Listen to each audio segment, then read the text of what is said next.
देख रहे हैं के न्यूज, खबरों का सारथी। नमस्कार, आप देख रहे हैं खबर उत्तर प्रदेश। मैं हूं आपके साथ तन्वी। रुक करते हैं खबरों का। बुलेटिन की शुरुआत करते हैं लखनऊ की खबर से।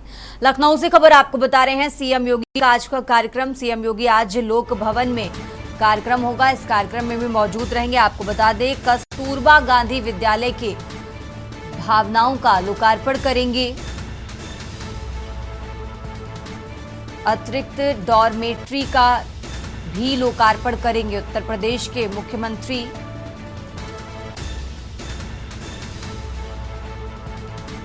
तैंतालीस कंपोजिट विद्यालय का भी शिलान्यास करते नजर आएंगे उत्तर प्रदेश के मुख्यमंत्री योगी आदित्यनाथ। तो आज करीब 10:30 बजे लोक भवन में कार्यक्रम होगा।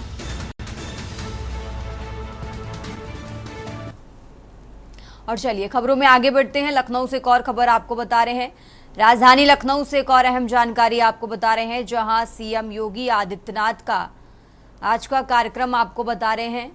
सीएम योगी का आज का कार्यक्रम आपको बताएंगे, लेकिन उससे पहले रुक करते हैं लखनऊ का। लखनऊ से एक और खबर आपको बता रहे हैं, जहां पीएम मोदी की एनडीए शासित राज्यों की बैठक। इस बैठक में अलंकार प्रोजेक्ट की सराहना हुई। अलंकार प्रोजेक्ट की डिमांड अन्य कई राज्यों में बढ़ी है। आपको बता दें, अन्य राज्यों में अलंकार प्रोजेक्ट की मांग बढ़ी, तो इस प्रोजेक्ट के तहत हुआ स्कूलों का कायाकल्प। लखनऊ से खबर आपको बता रहे हैं, उत्तर प्रदेश में स्कूलों का कायाकल्प नजीर बना। राजधानी लखनऊ से अहम जानकारी आपको बता रहे हैं, अन्य राज्यों में अलंकार प्रोजेक्ट की मांग। प्रोजेक्ट के तहत स्कूलों का कायाकल्प हुआ। यूपी में स्कूलों का कायाकल्प नजीर बना। पीएम मोदी की एनडीए शासित राज्यों की बैठक और इस बैठक से जुड़ा अपडेट आपको बता रहे हैं, जहां इस बैठक में अलंकार प्रोजेक्ट की सराहना की गई।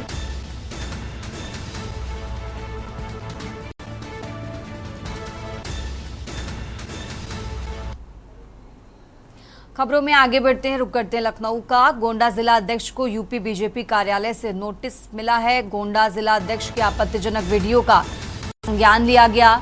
गोंडा भाजपा जिला अध्यक्ष अमर किशोर कश्यप को नोटिस जारी किया गया है। 7 दिन के अंदर नोटिस का जवाब देने के लिए भी कहा गया है। तो 7 दिन का समय दिया गया, 7 दिन के अंदर जवाब देने के लिए कहा गया है। अमर किशोर के वीडियो से पार्टी की छवि धूमिल हुई। बीजेपी की तरफ से ये बयान सामने आया है। लखनऊ से खबर आपको बता रहे हैं, राजधानी लखनऊ से अहम जानकारी आपको बता रहे हैं, जहां गोंडा जिला अध्यक्ष को यूपी बीजेपी कार्यालय से नोटिस मिला है और 7 दिन का समय दिया गया है। गोंडा जिला अध्यक्ष की आपत्तिजनक वीडियो का बीजेपी की तरफ से संज्ञान लिया गया और गोंडा भाजपा जिला अध्यक्ष अमर किशोर कश्यप को नोटिस जारी हुआ है। 7 दिन का समय दिया गया है और 7 दिन में जवाब मांगा गया है। तो लखनऊ से खबर आपको बता रहे हैं। साथ ही बीजेपी ने कहा कि इस वीडियो से पार्टी की छवि धूमिल हुई।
तो लखनऊ से खबर आपको बता रहे हैं, जहां गोंडा जिला अध्यक्ष को यूपी बीजेपी कार्यालय से नोटिस मिला है। आपको बता दें, गोंडा बीजेपी अध्यक्ष का वीडियो वायरल हुआ था सोशल मीडिया पर। गोंडा बीजेपी अध्यक्ष का वीडियो वायरल हुआ था। इस वीडियो में महिला संघ आपत्तिजनक अवस्था में वो नजर आए थे, जिसके बाद अब बीजेपी की तरफ से इसका संज्ञान लिया गया है। 7 दिन का समय दिया गया और जवाब मांगा गया है। तो बीजेपी दफ्तर के सीसीटीवी में कैद हुई थी तस्वीरें। 1 महीने 13 दिन बाद सोशल मीडिया पर यह वीडियो वायरल हुआ। वायरल वीडियो से भाजपा संगठन में हड़कंप मचा। बीजेपी दफ्तर की गरिमा पर भी सवाल उठे, जिसके बाद अब बीजेपी की तरफ से इसका संज्ञान लिया गया है और 7 दिन का समय दिया गया। 7 दिन के समय में उनसे जवाब मांगा गया है। लखनऊ से बड़ी खबर आपको बता रहे हैं। गोंडा जिला अध्यक्ष को यूपी बीजेपी कार्यालय की तरफ से नोटिस मिला है। गोंडा जिला अध्यक्ष की आपत्तिजनक वीडियो का बीजेपी की तरफ से अब संज्ञान लिया गया है और 7 दिन का समय दिया गया है।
खबरों में आगे बढ़ते हैं। अब खबर प्रयागराज से है, जहां डिप्टी मुख्यमंत्री केशव प्रसाद मौर्य आज रात लगभग 10 बजे नई दिल्ली से प्रयागराज पहुंचेंगे। वे सर्किट हाउस प्रयागराज में रात्रि विश्राम करेंगे। डिप्टी सीएम केशव प्रसाद मौर्य का ये दौरा 2 दिनों का होगा, आपको बता दें, जिसमें वो विभिन्न सरकारी और सामाजिक कार्यक्रमों में शामिल होंगे। प्रशासन ने डिप्टी सीएम के स्वागत एवं कार्यक्रम की तैयारियां पूरी कर ली हैं।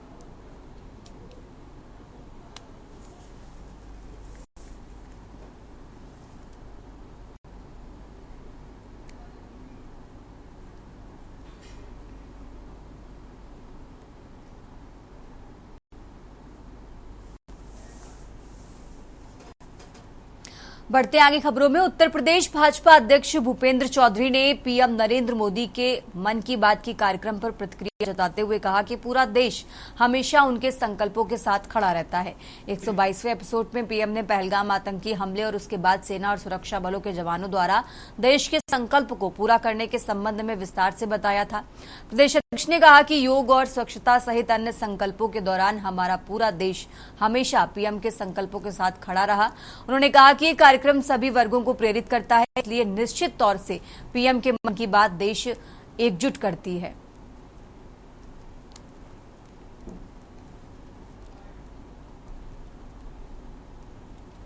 पिछले 11 वर्षों से लगातार मन की बात के माध्यम से देश को हम सबको संबोधित करते हैं और जो देश के सामाजिक, राजनीतिक, आर्थिक और हमारी सुरक्षा से जुड़े विषय हैं, उन पर चर्चा मन की बात के माध्यम से देश के लोगों से वो करते रहे। आज उनका 122वां एपिसोड था मन की बात का, और आज के एपिसोड में जिस प्रकार से माननीय प्रधानमंत्री जी ने 22 तारीख की पहलगांव की घटना के बाद इस प्रकार से हमारी सेना ने, हमारे सुरक्षा बलों ने हमारे देश के संकल्प को पूरा किया और पाकिस्तान के प्रति, आतंकवाद के प्रति और आतंकवादियों के प्रति जो हमारी नीति है, उस नीति का कठोरता से पालन किया।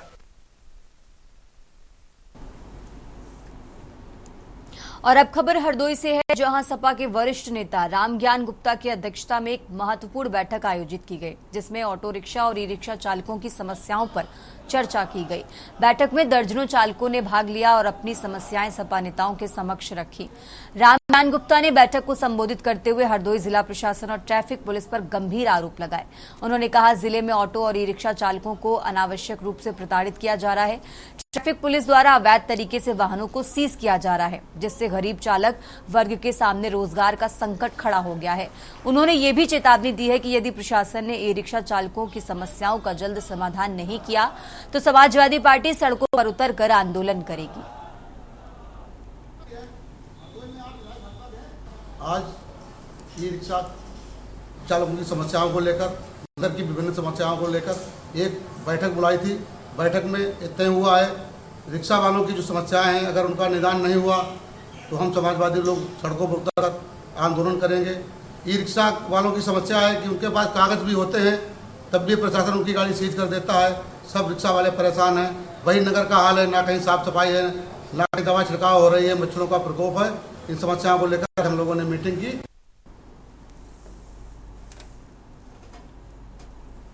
खबरों में आगे बढ़ते हैं। कानपुर के रावतपुर थाना क्षेत्र के गीता नगर क्रॉसिंग स्थित अमिया नर्सिंग होम में इलाज के दौरान एक अधेड़ व्यक्ति की संदिग्ध मौत हो गई। मौत की खबर मिलते ही परिजनों और साथ आए वकीलों ने नर्सिंग होम में जमकर हंगामा किया। परिजनों का आरोप है कि गलत इलाज के कारण मरीज की मौत हुई है। सूचना मिलते ही रावतपुर थाना पुलिस मौके पर पहुंची और स्थिति को नियंत्रित किया। पुलिस ने शव का पंचनामा कर पोस्टमार्टम के लिए भेज दिया है। वहीं परिजनों की तहरीर के आधार पर नर्सिंग होम के खिलाफ कार्रवाई का आश्वासन देते हुए जांच भी शुरू कर दी गई है।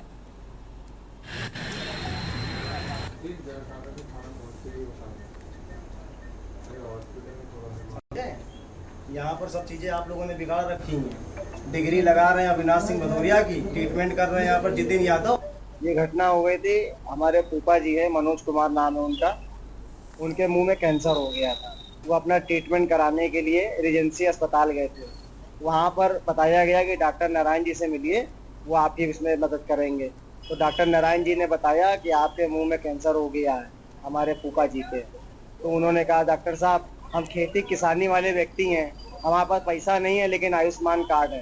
तो उन्होंने कहा सरकार की बहुत सी योजना चल रही है, उसमें आपको लाभ मिलेगा। तो सीएम फंड के लिए उन्होंने अप्लाई किया और उन्होंने कहा जब हम फोन करेंगे तब आ जाना। फिर उन्होंने एक दिन फोन किया कि आपका सीएम फंड आ गया है, आ जाइए आपका ऑपरेशन करा दें। हमारे फूफा जी चले गए वहाँ पर। तो उन्होंने कहा ऑपरेशन आपका होएगा अमाया हॉस्पिटल में, वो भी हमारे रेजेंसी में ही है। कह रहे हैं अरे परेशान न होइए, सही हो जाएगा, सही हो जाएगा।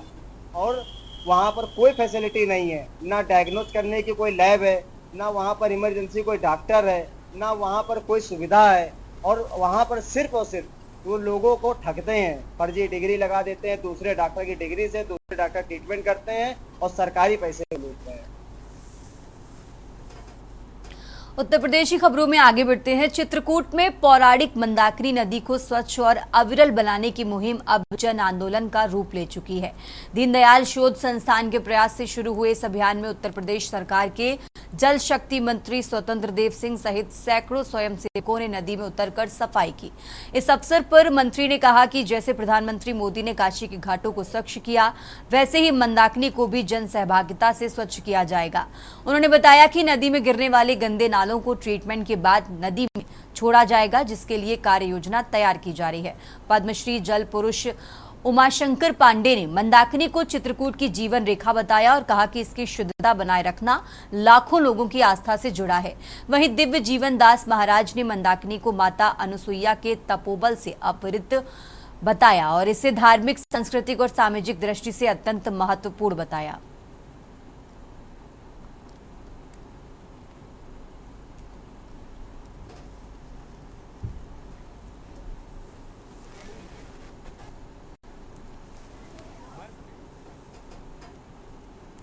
खबरों में आगे बढ़ते हैं। अब खबर कानपुर से है, जहां कभी दर्शकों से गुलजार रहने वाला कानपुर प्राणी उद्यान अब बेजान नजर आ रहा है।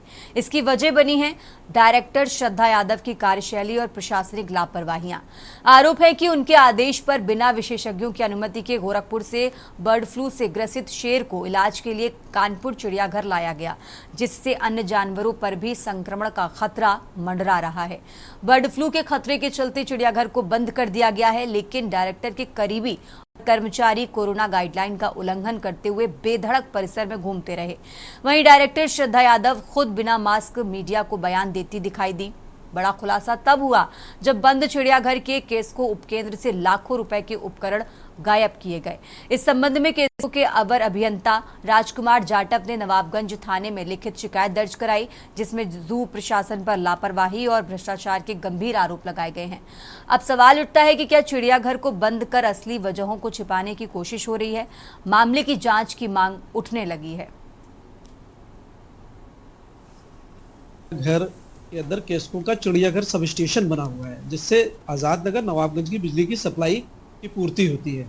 हमारे यहाँ राजकुमार जाटव जी, जो कि वहाँ के अवर अभियंता हैं, उनके द्वारा कल क्षेत्र में फॉल्ट होने पर वहाँ से सामान निकालने के लिए जब खोला गया वहाँ का परिसर, तो उसमें देखा गया कि लाखों रुपए का केस्को का सामान चोरी हो चुका है, जिससे वहाँ पर उपस्थित कर्मचारियों में हड़कंप मच गया। तत्काल उन्होंने रात्रि में 11:00 पर नवाबगंज थाने में लिखित रूप से शिकायत दर्ज कराई है, जो कि वहाँ के रजिस्टर में भी अंकित है। पुलिस ने तत्काल उनके पत्र पर जांच चालू कर दी है और मुझे लगता है कि जो भी, चूंकि चिड़ियाघर क्वारंटाइन है, आप देखिए बर्ड फ्लू के देखते हुए माननीय मुख्यमंत्री जी के सख्त निर्देश है और कोई भी आवागमन वहाँ पे बंद है। इसके बाद उस वहाँ पर जाकर चोरी करना और इतने बड़े पैमाने पर सामान को निकाल लेना, ये आश्चर्यचकित बात है। मुझे लगता है कि नवाबगंज पुलिस सख्त रवैया इख्तियार कर रही है और जल्द से जल्द कहीं ना कहीं इसमें कुछ लोग पकड़े जाएंगे और घटना का पूरा खुलासा होगा। चिड़ियाघर पर भी कई सवाल खड़े हो रहे हैं। जी, बर्ड फ्लू कहा जा रहा है, बर्ड फ्लू के बाद पाबंदी लगा दी गई है, जो कोरोना की गाइडलाइन फॉलो करी जा रही है, लेकिन दिखाई कुछ नहीं दे रहा है। सिर्फ कहने की बातें हैं और सिर्फ अंदर जाने को मना है। देखिए कहीं ना कहीं जो सारी व्यवस्थाएं हैं वो चिड़ियाघर परिसर ने अंदर करा रखी है, जो कि अंदर ही फॉगिंग कार्य हो रहा है, अंदर ही आप देखिए सैनिटाइज किया जा रहा है। बाहर सड़कों पे पूर्व की तरीके ही लोग संचालित है। आसपास आप देख लीजिए मुर्गे और मीट की दुकानें, मैंने पहले भी कहा था कि जो यहाँ की जांच कराकर 1 किलोमीटर के दायरे में जितनी भी मीट मछली की दुकानें, इनको तत्काल बंद करा दिया जाए, परंतु उस पर अभी तक कोई सख्त कार्रवाई नहीं हुई है और ये कार्रवाई होना अति आवश्यक है। आप देखिए जिस तरीके से अंदर जानवरों में कहीं ना कहीं इसको फैलने की आशंका है, बाहर की टीमें निरंतर जांच कर रही हैं, तो प्रशासन को कोई ना कोई कार्रवाई करके इस तरीके का कदम उठाना चाहिए। आसपास में खुले जो मीट हैं और जो मुर्गे की दुकानें हैं, इनको बंद करा। आपको क्या सही लग रहा है? क्योंकि अंदर किसी का जाना नहीं है, मीडिया भी नहीं जा सकती है, लेकिन सिर्फ गाइडलाइन बता दी जा रही है कि ये हो रहा है। क्या ये सब चीजें हो रही है? नहीं, देखिए अगर ऐसा है कि बाहर की टीमें आ रही हैं, निरीक्षण कर रही जा रही, तो मुझे लगता है कहीं ना कहीं सैनिटाइज वगैरह और मास्क लगाकर जो जाने की कुछ प्रमुख लोगों को अनुमति, उनको तो कम से कम जाने दिया जाए, जो वहाँ की सच्चाई है वो समझ में आए। अंदर क्या घटित हो रहा है, क्या घटनाएं हैं, क्या पशुओं की व्यवस्थाएं हैं, उनके साथ क्या हानि हो रही है, अगर बाहर जानकारी नहीं होगी तो प्रशासन कुछ छुपाना चाहता है, मुझे ऐसा लग रहा है। कानपुर चिड़ियाघर में नए डायरेक्टर की तैनाती के बाद लगातार कानपुर चिड़ियाघर सुर्खियों के घेरे में आ गया है। डायरेक्टर श्रद्धा यादव के आते ही आरोप लगा कि गोरखपुर से बर्ड फ्लू ग्रसित बाघ को कानपुर चिड़ियाघर बिना विशेषज्ञों की अनुमति के लाया गया, जिसके कारण कानपुर चिड़ियाघर में बर्ड फ्लू ने दस्तक दे दी। ग्रसित शेर के मरने के बाद चिड़ियाघर के लगभग 1250 जानवरों पर मौत का खतरा मंडराने लगा है। लगातार बर्ड फ्लू से जानवरों की मौतें हो रही हैं, वहीं डायरेक्टर बिना कोरोना की गाइडलाइन को फॉलो करे अपनी बाइट भेज रही हैं मीडिया में चमकने के लिए। इतना ही नहीं, चिड़ियाघर परिसर को कोरोना की गाइडलाइन का हवाला देकर सील कर दिया गया है, मगर कर्मचारी और डायरेक्टर के पसंदीदा लोग लगातार चिड़ियाघर आ रहे हैं और जा रहे हैं। इतना ही नहीं, मीडिया को इस पूरे प्रकरण से दूर रखा गया है और चिड़ियाघर में जाने की अनुमति भी नहीं है। लेकिन अब चिड़ियाघर का एक नया मामला सामने आया है, जहां पर केस्को के अवर अभियंता राजकुमार जाटव ने नवाबगंज थाने में एक एप्लीकेशन दी है। यह एप्लीकेशन कुछ और नहीं बल्कि चिड़ियाघर में बने केस्को उपकेंद्र में चोरी का है। उपकेंद्र से लाखों रुपए के उपकरण गायब हो गए हैं, जबकि चिड़ियाघर बर्ड फ्लू के कारण बंद चल रहा है। यह पूरी वारदात बंद चिड़ियाघर के अंदर हुई है, जिसके बाद चिड़ियाघर पर एक सवाल खड़ा हो गया है। नवाबगंज की पुलिस जो है एप्लीकेशन आने के बाद कार्रवाई कर रही है और यह पता लगा रही है कि कैस्को के उपकेंद्र से उपकरणों को किसने चुराया है। मगर ये दूसरा प्रकरण इसलिए आया है कि कानपुर चिड़ियाघर में क्या कोई भ्रष्टाचार चल रहा है या फिर उसके अंदर जो भ्रष्टाचार हो रहे हैं उनको डायरेक्टर अपने नजरिए से सुलझाने के साथ साथ कहीं ना कहीं उलझाने का काम कर रही हैं। कानपुर से के न्यूज के लिए सारिका गुप्ता की रिपोर्ट। खबरों में आगे बढ़ते हैं। बाराबंकी के सिरौली गौसपुर में एक विवाह समारोह उस समय गम में बदल गया जब तय तारीख पर दूल्हा बारात लेकर नहीं पहुंचा। रामनगर क्षेत्र में तय इस शादी में दुल्हन पक्ष ने पूरी तैयारियां कर रखी थी, लेकिन दूल्हे ने बीमारी का बहाना बनाकर आखिरी वक्त पर आने से इनकार कर दिया। दुल्हन ने बताया कि दूल्हे से लगातार संपर्क बना हुआ था और वो बारात लाने का आश्वासन दे रहा था।